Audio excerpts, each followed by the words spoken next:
Hello and welcome to the ASB Investment Podcast, a show that keeps you up to date on the markets and helps you make smart choices with your investment. These are entirely our own views and that of our guests. It's not investment advice, but we know plenty of experts at ASB that'll be happy to chat if you need. I'm Tennent-Brown, and joining me today are two of my ASB colleagues who are right at the coalface of investments, John Smith and Sam Rawlinson. John has been on earlier podcasts and is ASB's Head of Asset Management. John has been with ASB since 2003, and all this time he's been involved with the investment part of the business. I joined ASB a year later, so John and I have had plenty of discussions about investments for a very long time now. Sam joined the team more recently to manage a national team of ASB's wealth managers. So she's been in the thick of it over the past year or so when it comes to having conversations with ASB's customers about their investment. And just before we get started, I'd like to note that today marks a real milestone for us. This is ASB Investment Podcast number 50, which I think is pretty cool. I was a guest economist in the early podcasts, but have hopped into the host seat over the past couple of years, including today. Now, in the tradition of these podcasts, Sam, this is your first ASB podcast, so I'd like you to tell just a few sentences to our listeners a bit about yourself and your background. Thank you, Chris, and thanks for having me join today. So I have been with ASB, coming up a year now, so quite a milestone as well, along with your 50 recordings for your podcast. That's amazing as well.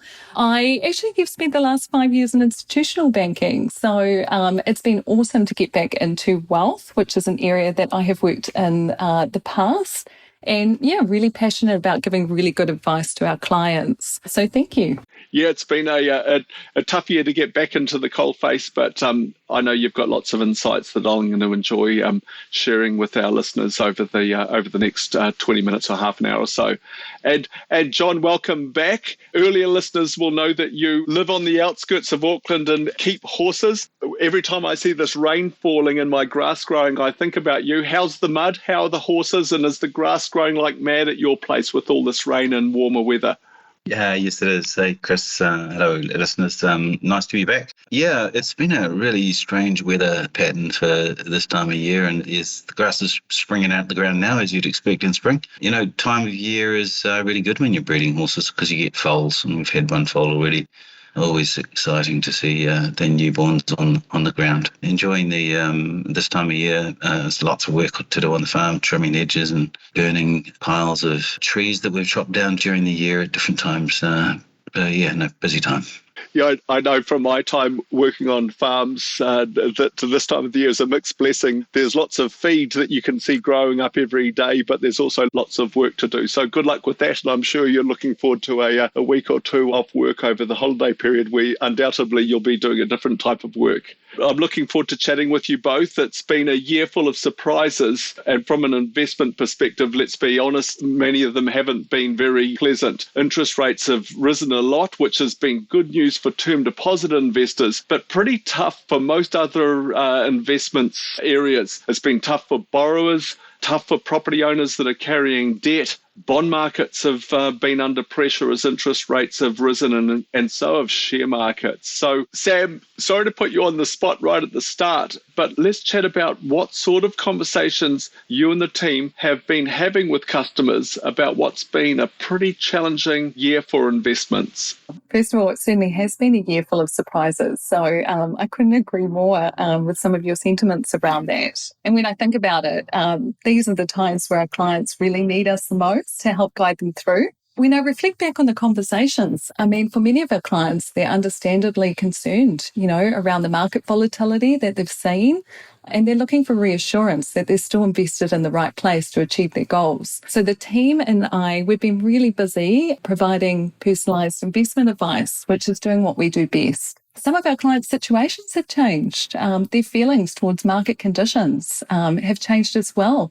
And so it's really, really important that we have that regular conversation and those regular reviews with our clients. I was reflecting back on this the other day, and no one enjoys market volatility. So we've been having some really great conversations with our clients to share our insights, but also how we can help them through it. Yeah, some of the things that I've found that have gone over the past year are pretty hard to explain and customers to understand. One of the things that's been really tricky has been why are bond markets, the conservative part of the portfolios, not performing well? What are some of the things that are really hard for you to explain, or the hard conversations you've had with customers where some of the things that are going on now are just different to the past and hard to understand? Great question. Investments are really, really personal. And when we think about it, our clients usually earmark the funds, for a future life event like retirement or something a little bit more immediate. So seeing market volatility and fluctuations, it's difficult, particularly in more of the low risk investment strategies. If I reflect over the last 12 months, so these conversations are, really, really important with our clients. Staying the course and keeping focused on why the funds were invested in the first place, along with the investment timeframe, it's not easy. And so these are the really robust conversations that we're having with our clients, because it really comes down to what is in their best interest, their risk tolerance and how we can help them achieve their goals. But these are kind of the more harder conversations, if you like, to have with our clients at this time, because, investing is very personal and we totally respect that as well. We're here to help guide them. Yeah, that resonates with my experience. The conservative portfolios, and you'd expect that the bank would have a number of them. It's been hard for those investors because they think, hey, well, I'm in a conservative portfolio. These fixed interest investments are thought of the safe and stable part of most investments. And it's really tricky to understand this valuation or mark-to-market issue, as we say in the industry, is what's impacting portfolio valuations and people's investment balances rather than a credit event or a default, like we've seen in earlier times, like the global financial crisis or when debentures were struggling in New Zealand, for example. And that's been something that we've been trying to help within the reports that I write and earlier podcasts. Turning to you, John, how does this year rank for you in terms of adverse market movements, if you like, and, just outright difficulty in doing your job and explaining what's going on? It's really interesting for me because I think I've been around in markets. You said I've been here in ASB since 2003, but I've been in markets since the mid-80s. So I've got a fair amount of history. And how does this year rank? Well, it's certainly one of the more volatile years, but there have been others. And I suppose it gives me a really good perspective. The way I've thought about this past year, it's reminded me of a couple of things. The first one was an investment concept called mean reversion. Things tend to overshoot on the upside and the downside, but they always tend to come back. And I think this year has reminded me that the relatively extraordinary returns that we've been having from bonds in the last 10 or 12 years, this is the year when there's been a bit of mean reversion in that regard. And mean reversion over the course of the 40 years that I've just been talking about actually has happened a few times. And it's the same thing with equities. So I can go back to 1987. That was my first experience of market volatility. And that was pretty extreme because the market fell in one day by over 20%. But if I can look back at the charts of markets now back 40 years ago, you hardly even notice that 1987 crash, as it was called, even occurred. So that brings me to the second thing that this year reminds me of, which is of the importance of understanding your time frame. Because this year, 1987, very similar, very traumatic, very large amounts of volatility, but with the appropriate time frame, they get put into context. I think that's really, really important and flows through to the way we talk to our customers about as well. Really, really important to understand and remind yourself of your time frame. Actually, you think about when we talk about our customers and time frames, the younger customers, we always say you've got a long time frame. You should be investing with that time frame in mind. And of course, since the mid 1980s, I was probably a young mid 20s whippersnapper, and now that's probably a whole retirement, a whole sort of like long time frame that we usually give our young customers. And over that period of time, if you were to look at a chart, markets have gone up. You just hardly notice the gyration. So very, very important to keep perspective when you're in a downturn like we are at the moment, is that it is one of those things where it does occur. They do occur. They don't occur frequently and they are not fun, but the markets recover. In actual fact, over the course of the last 100 years, there's been 3 occasions only when markets have gone down 2 years in a row. The 1930s, actually the 1970s, early 1970s, and the early 2000s. But, every other time after about down year, there's been an up year. So those are the sorts of things that I'm reminded of, and that's sort of like what's been underpinning the way I've been talking about things this year. It's very, very easy for us to forget in 2022 that 2021 was an extraordinarily strong, positive year. We've completely forgotten that. And then if you look 3 years back, we're still positive. So I think it's very, very easy for us to get very short-term in our timeframes. Yeah, I agree, and it's easy to get hung up on the 1 year returns. And if you look at the 10-year returns, and when we're recommending products for people for 10 years or more in some instances, the 10-year returns look quite normal, or they're reverting to mean, if you like. So that reference to history is quite important. I remember when I started in the wealth business, when I came back from another role within the group back in 2016, I thought, hey, the biggest thing we're going to have to do over the next few years is explain why bonds can fall in value as interest rates rise. And what I didn't factor in, because I didn't know about it, was that we actually had another few years in store for us of interest rates falling. And that fall in interest rates was really supercharged by the pandemic. So your mean reversion, like you say, is in some ways I think about it as the payback for excessive returns that we got from bonds as yields got driven so amazingly low over the last few years. Relating to that, from my perspective, in over 25 years of markets, I've got 10 years less than you, John, but I've got more grey hair than you, which seems a bit unfair. But I've never seen... I've got less hair. I've never seen interest rates move so swiftly, both in terms of the interest rate outlook. 2 years ago, we were talking about negative interest rates, or definitely at the start of the pandemic, we were talking about could we have negative interest rates in New Zealand, which just seems like a crazy concept. And thankfully, we've moved away from that. But also interest rates themselves, like mortgage rates, have moved swifter than any other period that I've certainly been monitoring.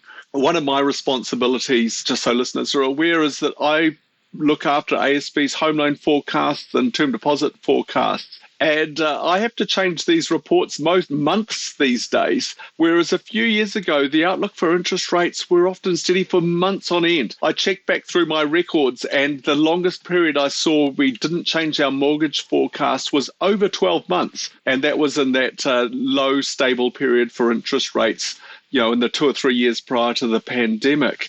But now we're seeing quite a different environment where interest rates are changing quite rapidly. Clearly, that's a worry for our borrowers, and there's a lot of talk about that in the media. But the flip side of that is term deposit rates are rising very quickly and now getting back towards more average levels. So, Sam, here's a question for you. As these term deposits have been rising, are they starting to get more and more appealing to some of the savers you and the team are talking with? Yeah, of course, I guess is the answer, because this is an unusual market in that regard. And yes, some of the term deposit rates are yielding a lot higher than they have been. And, as I reflect back, I think about what John had mentioned and yourself, Chris, around time frame. And it is really, really important. So we actually recommend term deposits as part of our advice process. It's a really good option if you're looking for short-term goals, you need accessibility where needed. However, depending on what our clients are wanting to achieve long-term, there may be other investment options which are more appropriate. And this is where we really, really highlight the importance of receiving personalised advice, going through your investment objectives, timeframes, risk appetites, all those wonderful things. These are great areas to discuss when you're looking for options to support your savings. And this is where we help. I must say, I'm just a boring old economist. I'm not an advisor at all. But I sit on lots of these.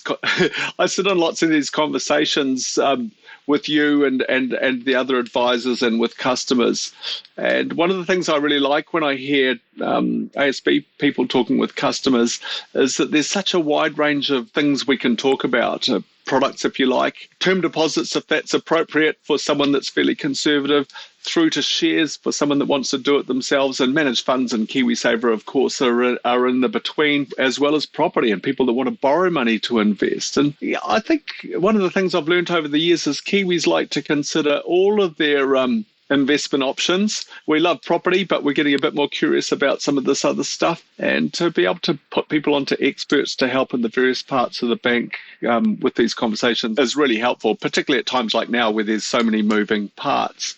John, one of the things I think is really interesting, because you're at the coalface of analysing investments and looking about how various underlying investment managers that we partner with are performing for a range of products. The question is, how do you weigh things up when in an absolute sense, it's been a pretty hard time for most asset classes? So how do you reflect on that, and how do you weigh up whether ASB and the underlying investment managers that we partner with are doing a good job in these types of years? Investing is a long game. It's not a short game, and we have a particular approach to the way we invest money. We invest in certain asset classes in an index tracking fashion, which is largely cost effective, and we think it's over the longer term going to produce the better results. And then we have a portfolio manager called BlackRock that are just looking to make decisions in terms of how we allocate and change the weightings to those asset classes.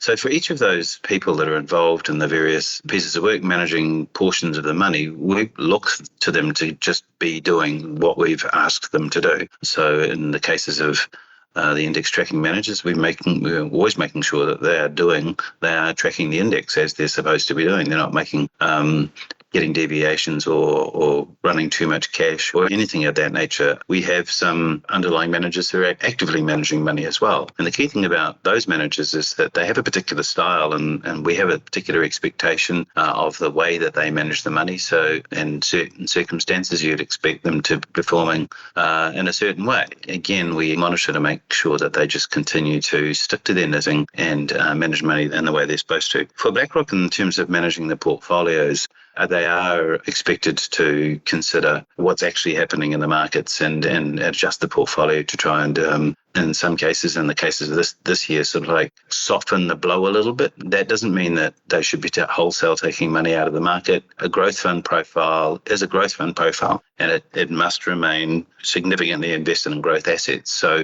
they've made some calls to reduce the growth assets and reduce some of the exposure, which has mitigated some of the impact for customers. But at the end of the day, customers who are in our growth profile expect to be invested in a particular way, and so that's at the margin. So how do we assess this in terms of our funds management? Yeah, we basically want to make sure that our managers are sticking to the knitting and doing what we expect them to do. Yeah, that long game thing is something that we can relate to more as we ride through more market cycles. And I was a student in 87, but therefore all the deregulation in the 90s and Asian crisis, tech wreck, all the other ones that we've been working together on. And that long game thing is really important because we know it's not always plain sailing. I know that in Sam's space, and certainly in my space when I'm out talking with clients, even though I'm not an advisor, that stuff makes sense, but people ask us a lot, what should I do? They're seeking guidance and advice, and I think that's where advisors are so important. And on that note, let's finish on the reflections on the year and what we can learn from it, and perhaps some of the things we're thinking will be busy next year. And I'll start with you, Sam. What are you thinking about the year that's been and what we can expect and be doing over the year ahead? So for me, as I reflect back, highlights are definitely helping, our clients navigate and guide their investment journey and path. And so, yes, we have had some market uncertainty and a little bit of volatility, and just having really good conversations with our clients to help, move them through that process and find out really what's important to them has been really, really great. I'm really proud to lead a team of passionate wealth managers who have their clients' best interests at heart. So as I look forward, we hope to help even more clients on their own investment path. And it would be great to see some stability in the market as well. But, we'll wait and see. I'm hoping for that too, Sam. I'm definitely hoping I don't need to change my mortgage forecasts quite as much as I have had over the past 12 to 18 months. That would be well received to see a bit of stability in both share markets and interest rate markets. And John, I've known you for a very long time now, so I also know that you're going to be focused on the long game of investment management. But anything else on your radar that you'll be thinking about in 2023 and reflections of the year that's been?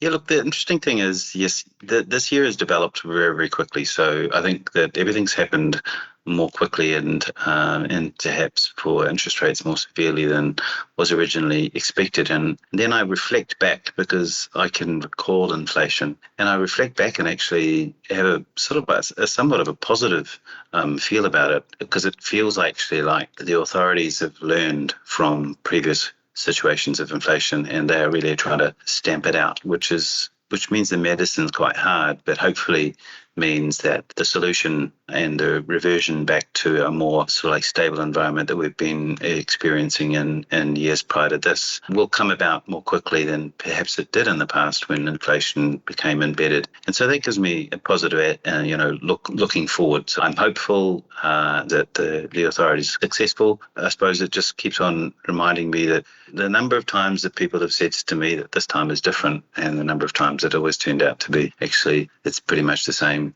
It happens time and time again.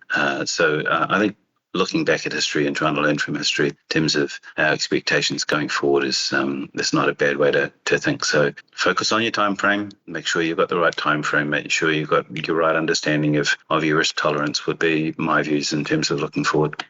I agree. I think years like this where things happen quicker than you'd expect or slightly different to what you expect can be humbling, especially when you're an economist that has to do forecasts month by month, and things don't usually work out that way. And one of the big lessons for me is the lesson from the past, is that I always want to bank the experience of good and bad years into my memory, because that helps you stay on track when setting long-term goals and dealing with the inevitable ups and downs of markets. So both your comments really resonate with me, and particularly with Sam. I hope that 23 is a simpler year than the last couple of years, but that wish hasn't worked for the past 2 years, so I'm a little bit reluctant to make it. But I do know that helping people understand what's going on and stick with their long-term goals will be on my list of things I'll be wanting to do next year.